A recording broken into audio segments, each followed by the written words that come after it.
Asi haiduna sauna phone du thamki. Salai matomta wakhal mawon khanduna adumak phammi. Pungsu phana thengdilakle. Adubu salai tumthau haibadi yade.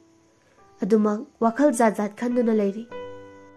Tumthaba yamalaktrabada mathakta kakhalaktuna tumina phamduna nongdol thakta thokliba thaja mahakpu yengjari. Leisina amuk su khumjiliba thaja adubu mamit gupta yengjari. Teres mathak aduda asum phamduna yenglambadagi salai tumthakri. Nungthilgi matamni lambi adu mi isiksi. Nakanda saliba nupi adu Laiza oiramba aduda salai sorok lambi adu lanthokduna Laizagi manak tamna lai. Salai Laiza salai oiramba aduda hatu satli. Salai Laiza ngaikho kadaidano nang nei uraga laiduna salibade ngaikho haibine Laiza su adumak khongthang kantak thangduna chencha chatli. Salai su Laiza bu kawduna adumak tanari. Laiza amuk su maning handuna chencha chatpada kadomdagino khangde gari amana safu kana thomjin lai. Gari gi safu aduna Laiza kitang laptakna gyan mangduna masa adu ikhengtana lambi aduda tari. Nak yeta leiramba mi makai su sensinnarai. Salai munna yenglambadagi wakhal laktuna kana sensilai. Salai Laiza tabro se mit pango se Laiza. Asi haiduna salai laimaida ikhenglakta tariba Laiza bu kongkhatuna kapli. Se Laiza hogalo ai lae hogalo mit pango Laiza. Nang adumai tawgano se phagi tawgano goksinanu Laiza. Nang hogalo ai bulaknagano Laiza. Please mit pango ba. Nupa ama sanglaktuna hospital da punaba tawse mayam mateng amta pangbiyo. Laiza masa adu isu areba khamleita sentharai. Salai thawai yaudraba Laizagi haksang adubu mathada jena konsinjaduna kapsari. Laiza ai lale nang ai bu warorbo nang ai bu thadoktura chatpa yaroige Laiza.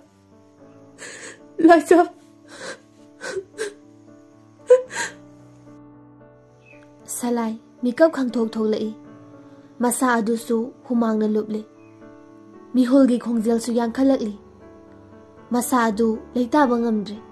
Salai kaino mang oira male. Laiza ai nangbu nusidaba nateko. Nomadagi nini asum matamdi hauzinki. Matam suppada nokmi tawduna ta leizabi Laizani. Adubu numit kharani asida awonba ahongba kaya lai.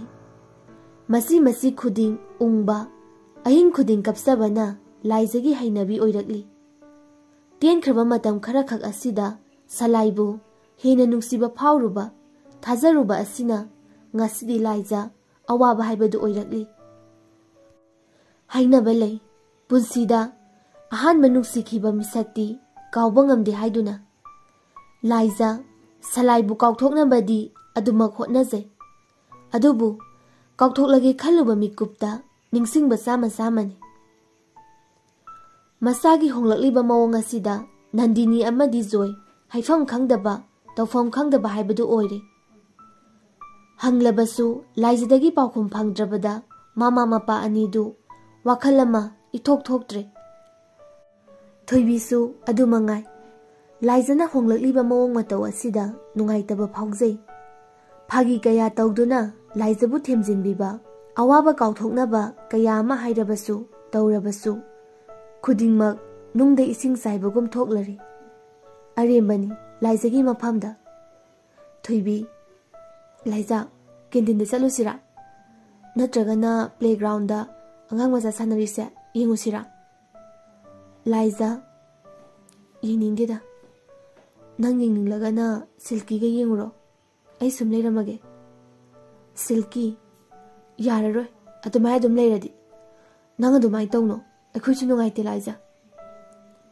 Thoibi dasalaido kaisu phataba midi oidabani. Ado kai haigadabano khangdre su. Liza ai kaisu khandida. Ado kauba ngamdaba khaktani. Madi nungaina leiramniko. Aina wari base. Madi kaisu khangbiram loiko. Pangdra ise. Asuk tengkraba matam khara khaksida asuk thuna thajaba thamluriba ise. Pangdra. Ai mabudi waro. Waro da basungam loi punsi simage. Rosan. Liza. Kaino. Nasangam da bro nangba. Liza nokningda nokfret tawduna khumlai. Kaisu tawdida Rosan. Oh, pare. Asi hairam laga thoki. Silky. Asina marol ama. Thoibi phuningbam yaure. Masimi se idi. Ritika so khara makhaidi chingnari bani. Liza gi mawong mataw asida. Chingnaba koknaba khangdoklage haiduna thoibi makhoi ahum leiriba aduda changlai. Ritika. Thoibi ngaklap. Kaino manglo dai banglo. Ritika. Aisu noina kaurakpra yengba. Sungkau kauraktabaduda aisu kaudabani daibema. Masak phajabanina yam pongnei mi singse. Thoibi su khunggi yauna khumlai. Thoibi khangdreda wangang bahairadi phana lalasu hekta sumali haiduni natra. Ado karibu sanarige. Nangna maram sukja sadana aikhoida saudana kaudadanaga tawrise luna tinaraga. Ritika. Aduina tehe sumikai tawbani. Silky. Nangdi kai maramge. Thoibi. Haujikti ikaidraba banangbo. Ritika. Hanagum pulase. Aisu nungaiti. Sum ikaidana noida kaubangang mangamdabaine. Ado. Liza. Kaidarogena sangamdraba nangbo. Liza. Kaisu tawdida. Ngame. Sum nungairibo nangbo. Ritika khangningnga hangluba wahangni. Liza na thaidoklaga khumlakpaduda asauba khajik phaurai. Asaubadu losinduna Ritika nokfet. Oh, nasa nungaitaba manba. Adui hangbani. Ado ngasidagidi hanagumna pulasiko. Asumna Ritika na hairakpa ulaiba maong asi thoibi mapukningda singnabadi phauri. Adubu haidokte uthokte. Matamni sum haujilai. Ritika asingba wari khangdoknaba tattana hotnari. Ritika na hantak Lizaga loinarakpa sida Rosan Ritika bu napsin bahurai. Rosan. Ritika wamta hagena. Ritika. Hayo kaiwano. Aigi mating amta nangna tawdaba yade. Kai mating no. Nangi number piyo. Ai call torake. Adogo wari sarse. Hoy. Asi haiduna number launari. Talak aduda Silky. Nabani di kay dawriba. Kaino, wariga sadana tawramisibo. Yam lon tawiko. Ritika. Wakal di biyema. Sum kaino mahangakpani. Maga iga tuisan mapampunbagi. Silky. Oh, adudi warido loraga chango ko. Asi hairamaga Silky changlai. Liza. Kok yam si ngasidi. Thoibi sikniye dong wakhan mayam khanjilaga leirabanina. Liza. Ritika di. Silky. Ho asida Rosanga wari sahobane. Tuisan puli haibra kaino. Aisu chango hairamaga laabani tandana. Thoibi. Kariya. Rosanga Ritika ga wari saheba. Liza. Pare adudi. Thoibi. Aina haidro. Masinupise kaino mitau tawbanena. Aidi jingnei ko haisine. Silky. Yare. Sange tumilero. Ritika, kay wari sabirino? Thoibi, sum akhoi lekai da mau phatabi puksel pikpi ama leye, adui wari tauramiba. Liza, Ritika, loirehe. Thoibi, kai da hairino nangna? Ritika, ipa pakhatna. Kaino ne, Rosanda, tuition mafam punba, aiga. Adugi malaktabagi wari tauramane. Thoibi, oh, Liza, da salaina hayeng unase haibane. Aidi ngasai hege tauraga ikaw kawe. Liza ingangak na yenglei. Thoibi, kaino, nawana unase hairaga nangna nga ide. Silky, unaruso. Mi exam hodrikan unaning taurine. Ritika, kaino mitanu nupi. Thoibi, mi unababu kamaino mit akhuna khangduino ngaubi. Ritika, is haidong ningdriba. Liza, yar, tumi lero, kuksi. Thoibi Silky, tumin nokli. Somdasu nupa ahumdu ngasi phauba wari sanadri. Makhoi manga punna sanaminnakiba numit adudagi. Asum matamdi haujinki ngasi phauba Liza salaibu nungsingdaba numit ama phauba yaudri. Ningsingba sinasu Liza nungpal phauna saina kaya su phauribani. Matamana asum haujinkhibana ngasidi salai hoigi exam hoba numini. Salai exam sakadabagi lai khurumi. Thadoi, bungo, se, mairabana phone amda paira oi. Ricky su paira mal. Salai, masidagi phone adu lauduna. Salai, hello, Huranba.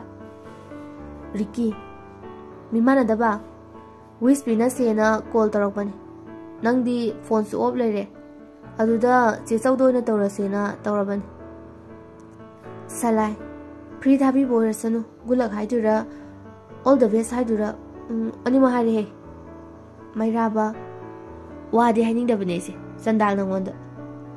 Ado haibirage. Liza do engonda phone torame. Aduga wispirakpani exam gi. Salai, adudi animak thank you hairi ena khara tambi. Ricky, mani ne.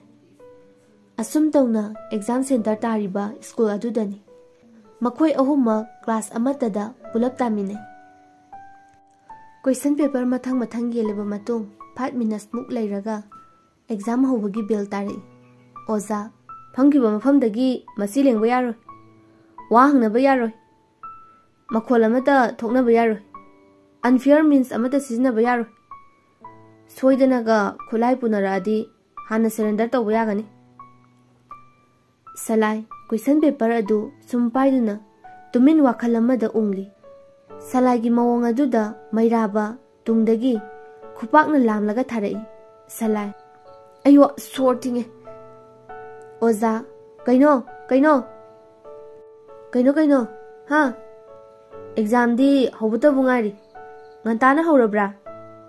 Nayum dadi phone kondana question leak oiba thadorakpa ngaidana thidana leiramni.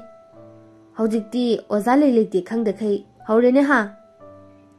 Mairaba, sir, nateda haying ama tongena hatpane. Salai, sir, school se pulap leibada lupa kya laune. Oza, kayeba hujikida discipline adu yaudaba nang exam thanura ha. Salai, phareni sir, ai exam thajaroge paper se loksin birone yarene. Oza, last warning. Masi lengba yaroi. Hantak hek room sida tariba sing ama natraga ama masi lenglakpa wanganglakpa di yong. Oza adugi mawong mataw wangang changang adu room adu da tariba satra makhaidu sauningba su phauri. Exam tawkhiba pungkhai muk leibaga Salai, sir, kolom takre makhada amta khunbiro. Oza, kai haibno ha? Salai, inamba kolom pense takrem da khunbi haiba. Oza, saurab, nang mi usitaba ma yaw yawrine ha. ꯑꯣꯖꯥ ꯑꯃꯗ ꯀꯔꯝꯕ ꯊꯧꯒꯜꯂꯣꯟ ꯎꯠꯅꯤ ꯍꯥꯏꯒꯅꯤ ꯈꯪꯗ꯭ꯔꯦꯅꯦ? ꯁꯂꯥꯏ: ꯑꯦ, ꯋꯥꯔꯧꯕꯤꯅꯨ sir, ꯑꯩꯗꯤ ꯌꯥꯝ ꯆꯝꯖꯕꯅꯦ. ꯁꯔꯅ ꯃꯁꯤ ꯂꯦꯡꯕ ꯌꯥꯔꯣꯏ ꯍꯥꯏꯕꯗꯨꯗ ꯍꯥꯏꯕꯅꯦ ꯁꯔ. ꯁꯥꯇ꯭ꯔ ꯃꯈꯩꯗꯨ ꯇꯤꯈꯠꯇꯅ ꯅꯣꯛꯂꯛꯏ. ꯑꯣꯖꯥ ꯁꯥꯎꯅ: ꯅꯣꯏ ꯄꯨꯂꯞ ꯂꯦꯞꯄꯣ. ꯎꯄꯥꯏ ꯂꯩꯇꯦ. ꯁꯥꯇ꯭ꯔ ꯃꯈꯩꯗꯨ ꯄꯨꯂꯞ ꯂꯦꯞꯂꯤ. ꯃꯤꯅꯤꯠ 15 ꯑꯃꯨꯛ ꯁꯨꯖꯤꯜꯂꯛꯂꯤ ꯂꯦꯞꯂꯤꯕ ꯑꯗꯨ. ꯀꯥꯔꯟ ꯇꯥꯕꯗꯒꯤ ꯇꯥꯔꯕ ꯁꯂꯥꯏ ꯋꯥ ꯉꯥꯡꯉꯛꯏ ꯑꯃꯨꯛꯁꯨ. ꯁꯂꯥꯏ: ꯁꯔ, ꯂꯦꯞꯄꯤꯁꯦ ꯐꯅꯗꯤ ꯀꯨꯏꯔꯦ. ꯏꯔꯝꯃꯗꯤ ꯑꯟꯁꯔ ꯈꯪꯗ꯭ꯔꯃꯛꯁꯨ ꯀꯣꯏꯁꯟ ꯉꯥꯛꯇ ꯁꯤꯟꯖꯤꯟꯕꯗ ꯂꯣꯏꯔꯅꯤ. ꯂꯣꯏꯔꯒ ꯊꯣꯛꯄꯨ ꯊꯣꯛꯈ꯭ꯔꯅꯤ. ꯑꯣꯖꯥ ꯁꯂꯥꯏꯒꯤ ꯃꯑꯣꯡ ꯑꯗꯨꯗ ꯁꯥꯎꯅꯤꯡꯕꯗꯤ ꯐꯥꯎꯏ. ꯑꯗꯨꯕꯨ ꯀꯩ ꯍꯥꯏꯔꯨꯅꯤ? ꯃꯥꯟꯅꯕ ꯇꯜꯂꯗꯨꯅ ꯑꯃꯨꯛ ꯁꯥꯇ꯭ꯔꯁꯤꯡ ꯑꯗꯨ ꯏꯕ ꯍꯧꯍꯜꯂꯤ. ꯑꯁꯨꯝ ꯇꯧꯅ ꯑꯍꯥꯟꯕ ꯄꯦꯄꯔ ꯑꯗꯨ ꯂꯣꯏꯔꯗꯨꯅ ꯃꯌꯨꯝ ꯃꯌꯨꯝꯗ ꯍꯟꯅꯔꯛꯂꯤ. ꯁꯔꯠ: ꯑꯦꯛꯖꯥꯝ ꯀꯝꯗꯧꯔꯝꯃꯤ ꯅꯪꯗꯤ? ꯁꯂꯥꯏ: ꯄꯥ, ꯑꯦꯛꯖꯥꯝ ꯊꯥꯕ ꯆꯠꯄꯁꯦ ꯅꯣꯡꯃꯩ ꯄꯨꯔꯒ ꯆꯠꯄ ꯌꯥꯗꯕ ꯖꯥꯠꯂꯥ? ꯕꯤꯃꯣꯂꯥ: ꯍꯩ, ꯀꯔꯤꯅꯣꯅꯦ ꯃꯁꯤꯕꯣ? ꯑꯊꯣꯏꯅꯨ: ꯁꯤꯜꯍꯟꯕꯤꯔꯛꯇ꯭ꯔꯕꯣ? ꯁꯂꯥꯏ: ꯍꯦꯔꯥ, ꯑꯩꯕꯨ ꯃꯤꯗꯒꯤ ꯁꯤꯜꯂꯒ ꯑꯦꯛꯖꯥꯝ ꯄꯥꯁ ꯇꯧꯔꯛꯄꯗꯧꯅ. ꯑꯊꯣꯏꯅꯨ: ꯑꯗꯨꯗꯤ ꯀꯩꯒꯤ ꯅꯣꯡꯃꯩꯅꯣ? ꯁꯂꯥꯏ: ꯉꯁꯤꯒꯤ ꯏꯟꯚꯤꯖꯤꯂꯦꯇꯔ ꯇꯥꯔꯤꯕ ꯑꯣꯖꯥꯗꯣ ꯁꯛꯇꯥ ꯌꯥꯝ ꯅꯨꯡꯁꯤꯗꯦ. ꯃꯤꯅ ꯃꯕꯨꯛ ꯅꯥꯗꯕ ꯋꯥ ꯌꯥꯝ ꯉꯥꯡꯉꯦ. ꯈꯣꯟꯗꯥ ꯂꯛꯇ ꯏꯍꯥꯎ ꯍꯥꯎꯇꯦ. ꯑꯝꯇ ꯃꯊꯨꯟꯗꯨꯗ ꯅꯣꯡꯃꯩ ꯃꯔꯨ 2-3 ꯀꯥꯞꯁꯤꯟꯒꯦ ꯇꯧꯅꯦ. ꯑꯊꯣꯏꯅꯨ ꯁꯣꯐꯥ ꯑꯗꯨꯗ ꯐꯝꯂꯝꯕꯗꯒꯤ ꯊꯔꯣ ꯑꯣꯜꯂꯒ ꯅꯣꯛꯊꯣꯔꯛꯂꯤ. ꯕꯤꯃꯣꯂꯥ ꯁꯣꯔ ꯃꯄꯤ ꯑꯃ ꯍꯣꯜꯂꯝꯂꯒ ꯀꯤꯆꯟꯗ ꯆꯪꯈꯤ. ꯁꯔꯠ: ꯁꯛꯇꯥ ꯑꯁꯤꯗꯤ... ꯑꯁꯤ ꯍꯥꯏꯗꯨꯅ ꯃꯆꯥꯅꯨꯄꯥꯗ ꯃꯃꯤꯠ ꯄꯩꯅ ꯌꯦꯡꯂꯝꯂꯒ ꯆꯪꯈꯤ. ꯁꯂꯥꯏ: ꯑꯩꯁꯤꯕꯨ ꯀꯌꯥꯃꯨꯛ ꯌꯥꯝꯅ ꯊꯤꯔꯕꯅꯣ?